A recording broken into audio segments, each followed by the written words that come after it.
Happy Monday, and happy February 1st. We are now into the month of February, which just seems, to me, it just seems like unreal. It feels like yesterday it was Christmas. And usually that's how it works in the spring, right? The spring semester at high school always just seems to fly by. But we are starting Unit 8 today. The bell ringer for today was, of course, what is an absolute monarch? And the definition, there's the bell. The definition of an absolute monarch is pretty self-explanatory. It is a monarch, so a king or a queen with absolute power. Okay, and these are the types of rulers that were ruling in Europe during all the stuff that we've been talking about. So that's the reason why we're kind of starting out the start of this video looking at this timeline. We're kind of doing a bit of a review right quick so that y'all have an understanding, of how all of this overlaps. So Unit 6 was, of course, Renaissance and Reformation. And we concentrated on, the 1400s and the 1500s is predominantly what we were looking at. The Renaissance at its height was really kind of in the 14 and early 1500s. And then the Reformation begins, of course, with Martin Luther, posting his 95 Theses to the church door there in Germany in the early 1500s. I want to say it was like 1521, or somewhere around in there. But then, of course, we shifted Unit 7 into the Age of Exploration, which, of course, Columbus sails the ocean blue in 1492. So I rounded up by 8 years and put 1500. We basically were looking at the years between mostly the 1500s and into the early 1600s. Okay, so we really didn't even talk about colonization even really into the late 1600s. But, you can kind of see and remember what we were working with. Unit 8, again, this is looking at, okay, so the ripple effects, right, of all of these major things taking place that affect Europe, the Renaissance, the Reformation, the Age of Exploration. And okay, what were the leaders doing? What was going on in Europe during all of this time, right? Like, what's taking place? How are the changes affecting Europe? And again, who are the biggest leaders at the time that are either doing good things or being terrible? And so, and predominantly in Unit 8, we're going to be looking at like the late 1500s or, and into the 1600s. And the 1600s in Europe are known for conflict and crises. And so, it's kind of like a bit of like of a downtrodden type of unit. And I hate to say this, but I've been telling all of my students this. For whatever reason, I've taught world history now for 5 years. And again, I hate to say this because I don't want it to be like a self-fulfilling prophecy, but at the same time, I want you to know that a lot of times students really trip up in Unit 8. There's not a lot of prior context or prior knowledge for you to kind of build off of. A lot of the people and events that we are talking about, you've never heard of before. And so you don't have that background to fall back on. And so with that being said, if you are ever confused or struggling and you're like, I don't really understand what's going on here, or maybe you're just having a really hard time like pulling it all together, like looking at the Reformation and seeing the effect that it's having and making that connection, or, making the connection between the Age of Exploration and this unit, please reach out to me. Please email me, comment on the slideshow or whatever, and I will get back to you as soon as I can, and we can try to walk you through it a little bit, break it down, walk you through it individually. So, but anyways, with that being said, let's start Unit 8, which is appropriately titled Conflict and Absolutism in Europe. So, again, in Unit 6, we talked about the Reformation, and so you end up with a split in Christianity, where you have Protestants and Catholics. And by the late 1500s, Calvinism specifically as a Protestant denomination becomes pretty militant, along with, of course, Catholicism. And of course, the root word of militant is military. So that should tell you that obviously they are going to be defending their faith and also wanting to spread their faith through force. And the religious wars, created by the Protestant Reformation are unfortunately going to be a big focus in European history, not even just in the 16th century, but in the 17th century as well, which of course the 16th century means we're talking about the 1500s. The 17th century means we're talking about the 1600s. Remember, you always subtract one. So the golden boy of militant Catholicism, like God's chosen king, was Philip II of Spain. He was, again, a huge supporter of militant Catholicism and wanted, as it says, strict conformity to Catholicism, was an absolute monarch, so obviously total control. And he was married actually to Bloody Mary. Okay, I don't know if you remember me talking about her it would have been Unit 6 as well. This is the daughter of Henry VIII and Catherine of Aragon, his first wife. And she is also highly militantly Catholic and completely supports and believes in her husband's vision. And of course, she gets the nickname Bloody Mary because once she comes to the throne, she tries to take England, or she doesn't try, she takes England back to Catholicism. And she burns thousands at the stake for being heretics because they want to remain Protestant and they want to, preserve the Church of England that her father started. And, she just wreaks havoc on these people because she honestly, she blames Protestantism for what her dad did to her mom, and so she's got all kinds of emotional reasons wrapped up into why she is trying to do what she does, as we've talked about before. But Philip II and Mary are married, and so here she is a queen by her own birthright, and he is the king of Spain, and so this pretty powerful couple.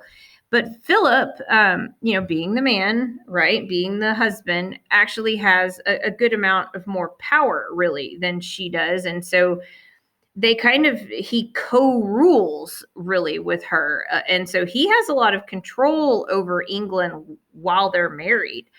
But she is going to, of course, die pretty quickly into their marriage. And this is when her half-sister, Elizabeth, comes to the throne. Of course, if you'll remember, Elizabeth is the daughter of Anne Boleyn and Henry VIII, and she is Protestant.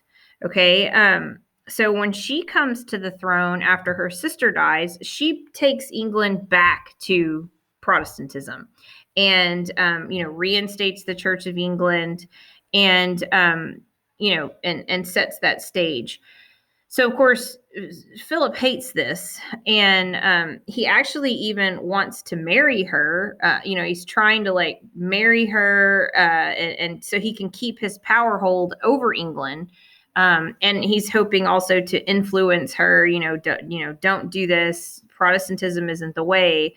Well, she doesn't just say no, but she says heck no, I do not want to marry you. And of course, she very famously will never get married, will never have children. Her nickname is actually the Virgin Queen. And so she doesn't want to share her power with a man. Elizabeth I is a very interesting historical figure to study, and a woman very much ahead of her time, I would say. You want to talk about the ultimate woman in a man's world. It was Elizabeth I.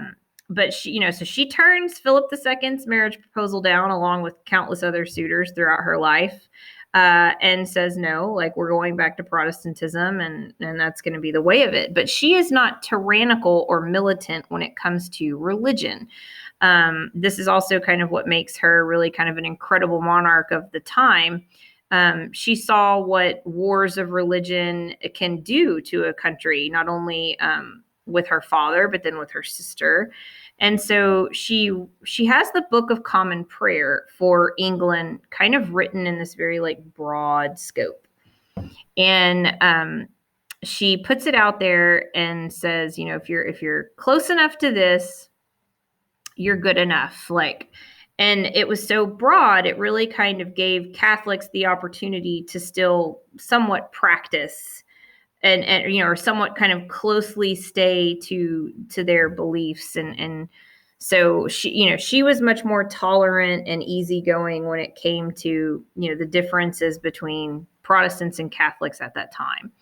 But she made a real enemy out of Philip II because of this, because again, militant Catholic, preserved Catholicism by force everywhere. And then of course then she bruised his ego by turning his marriage proposal down. And I mean, like, who wouldn't want him, right? God's chosen Catholic king.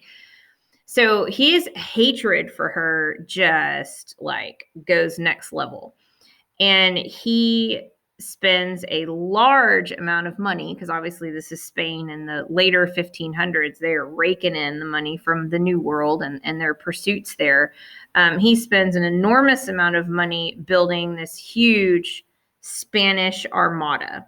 Okay, so this is a fleet of warships. And he is like, I'm going to invade England and I'm going to take it back, for not only myself, but for Catholicism. And you have to understand, like, Spain is one of the wealthiest kingdoms now in Europe, and they have been dominating the Atlantic and colonization in the New World. And so, of course, they're known for these big, huge, massive ships and sailing and again, lots of money. And so the fact that an entire armada is coming for England is pretty daunting, right? I mean, Elizabeth and all of the English are pretty nervous. So the armada sets sail in July. And so July, of course, June, July, August, September, these are your summer months in the Northern Hemisphere.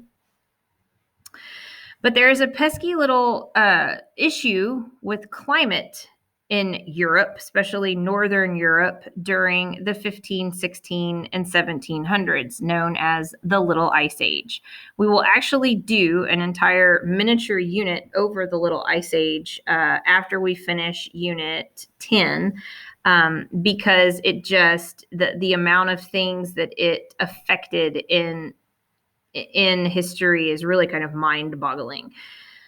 So the Little Ice Age, of course, creates dramatic changes in overall climate.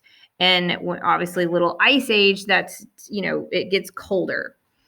And so they have like unseasonably cold, wet, terrible, awful storms in the middle of summer. And the winters are just brutal, much more so than it has been. And so even though they set sail in July, they actually end up hitting some storms that just devastate the armada. So the one thing you also need to understand is the English Channel itself, which is the little body of water between England and France, is known for being kind of a tricky body of water. The wind can pick up on a dime. It's got really bad undertow. The water itself is just freezing year round.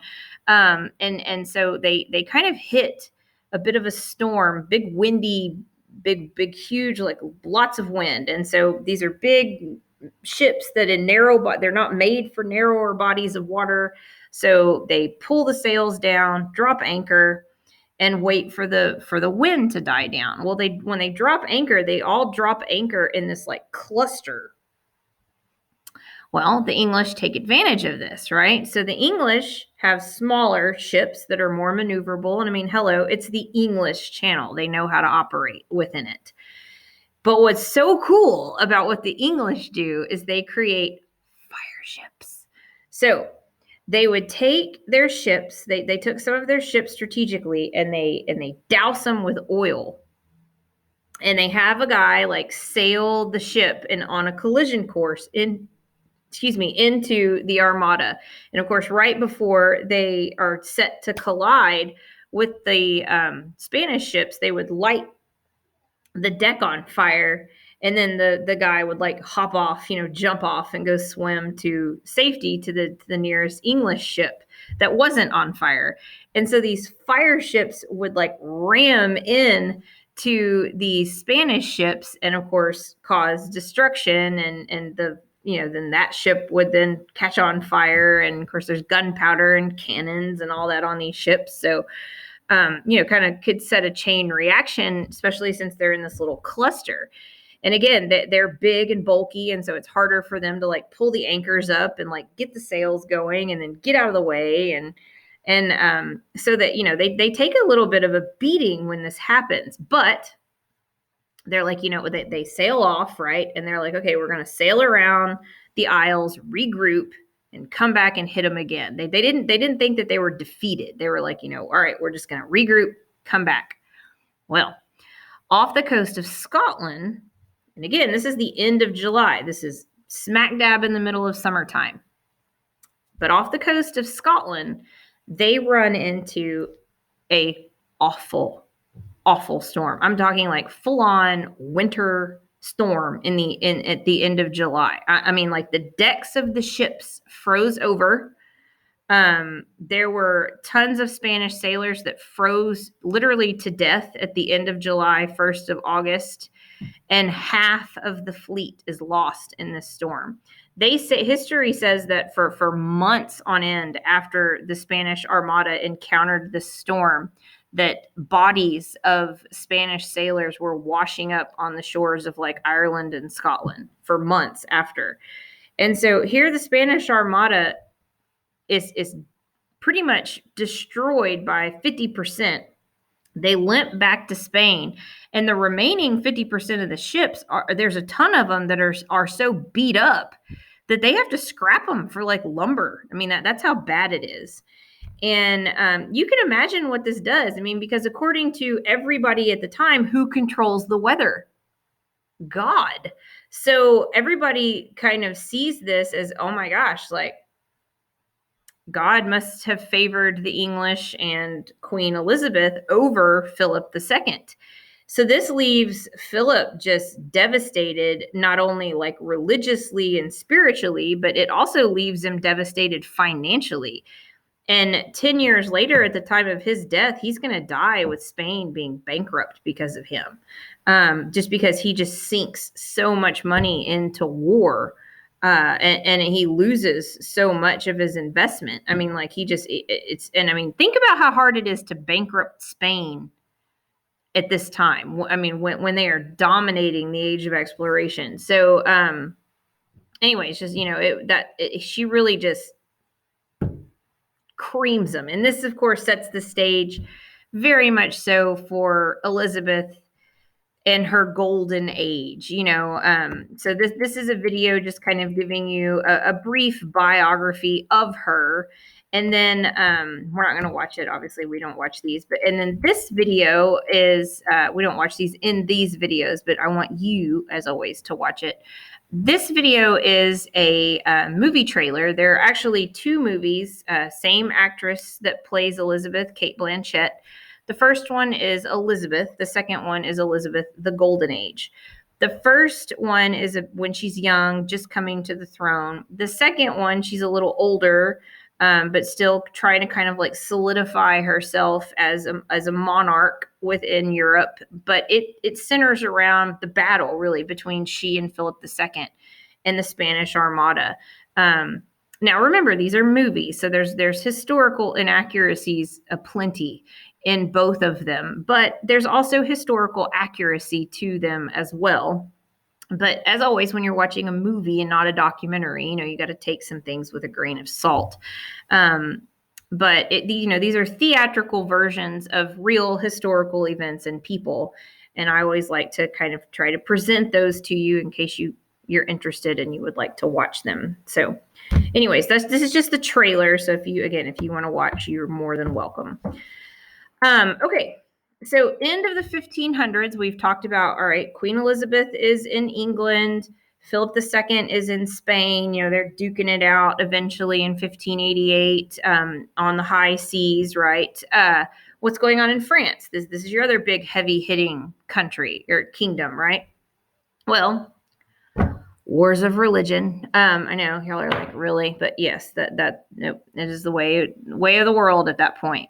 So Huguenots, that's that word right there. Huguenots are French Protestants, and they are mostly Calvinists because if you remember, John Calvin was actually French. So you have only about 7% of the French population that are Protestant, but of that 7%, there's like almost 50% of the nobility and they are Protestant. And of course, it makes sense as to why you would have, kind of more upper class people choosing Protestantism over Catholicism. And a lot of it had to do with the fact that, of course, they're educated, they can read the Bible themselves, and they can see through the corruption of the Catholic Church at the time. And I think a lot of it just depended upon, did you trust the institution enough to feel, even if you disagreed with their corrupted ways, that they would reform? So, hey, I'm going to stick with the church. Or were you frustrated enough by the corruption that you were like, nope, here's my opportunity to switch. I'm becoming Protestant. And clearly the nobility in France was kind of split 50-50 on that. Some stuck with the Catholic Church, others changed to Protestantism. But regardless, if you have 50% of your nobility switching over, but yet your monarch, your king, is remaining Catholic, and so is the royal family. I mean, this could be a problem, right? This could be an issue, and it does actually become an issue in France, not even now and even later, because most of the kings of continental Europe, so of course Spain, Portugal, France, the Holy Roman Empire, and of course all of the smaller kingdoms throughout what wasn't unified Italy yet, they are all highly tied to the Pope and to the Catholic Church, not just politically or religiously, but even financially. I mean, there's a lot at stake here for trying to split away from the Catholic Church. What Henry VIII did was absolutely unprecedented. It was shocking. And a lot of the reason why he kind of was able to get away with it in some ways more so than any of the other kings and queens of Europe is because England is more, just even geographically separated from the Pope and from the Catholic Church. And so there wasn't quite as much don't get me wrong, there was still a lot of at stake, but he was willing to take that risk because, we all know why. He wanted to get with Anne Boleyn. But but the rest of the monarchs of Europe, the big ones are not going to leave the Pope and the Catholic Church because it's just too detrimental, again, financially and politically. But in 1589, you have Henry of Navarre succeed to the French throne, and he becomes Henry IV. He is actually Protestant. But knowing, hey, 93% of my kingdom is Catholic, and I don't want to see, I don't want to see continued fighting, and I want to see peace. He actually self-sacrificed and converted to Catholicism, and later in 1598 will issue the Edict of Nantes. This is saying France officially is Catholic, but if you are Protestant in France, you have the right to worship and you have the right to not be persecuted for it. Unfortunately, the Edict of Nantes is going to be revoked by kings not too far in the future that we will be talking about.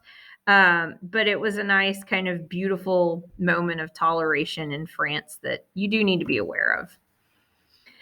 So overall, right, in Europe, what is going on? Well, here's the deal. Yes, age of exploration is happening. Money is coming in, but there's also crises taking place. Because of the little ice age, you have massive crop failure, therefore famine, disease, and, when you have an influx of new products coming in, and you don't really quite know what to do with them right off the bat, there's a learning curve, right? And that's kind of what's going on in the early 1600s in a lot of spots in Europe is yes, we're discovering the new world. We're bringing stuff over that's new. but we have to learn how to refine it, and we have to learn how to market it, right? And so, that's kind of what's taking place. And so, and that can be a bumpy road economically speaking. And so we have, that going on that is creating inflation. So these rapid increases in prices, right?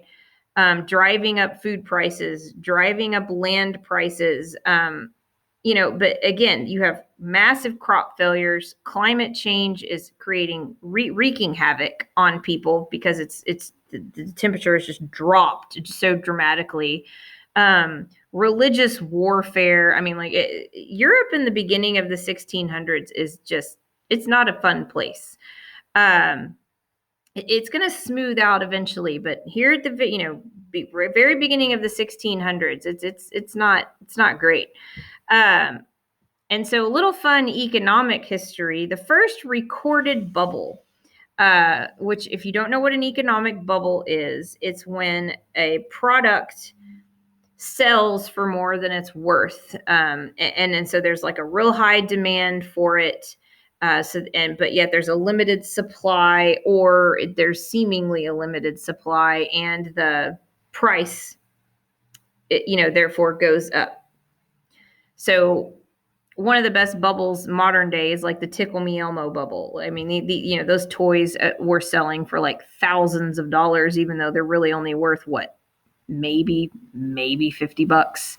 And the thing with a bubble is, it can only inflate to be so big, and then it's going to burst. And that's exactly what happens economically with these products is, they sell for so much money, but then eventually the market is going to correct itself. That bubble will burst, and then you're left with a product that you spent thousands of dollars on that's really only worth $50. You see it. That's also the reason why we were kind of plunged into a recession in 2008. It was because the housing bubble burst, right?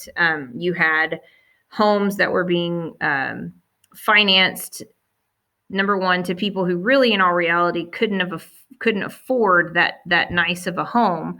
But in addition to that, they were buying, really a house that was worth $100,000 for $250,000. And then, the market can't sustain that. And then boom, when the bubble burst, you have people that already couldn't afford a home, but now they owe, they're upside down on their house. They owe $150,000 on a house that's only worth $100,000. So,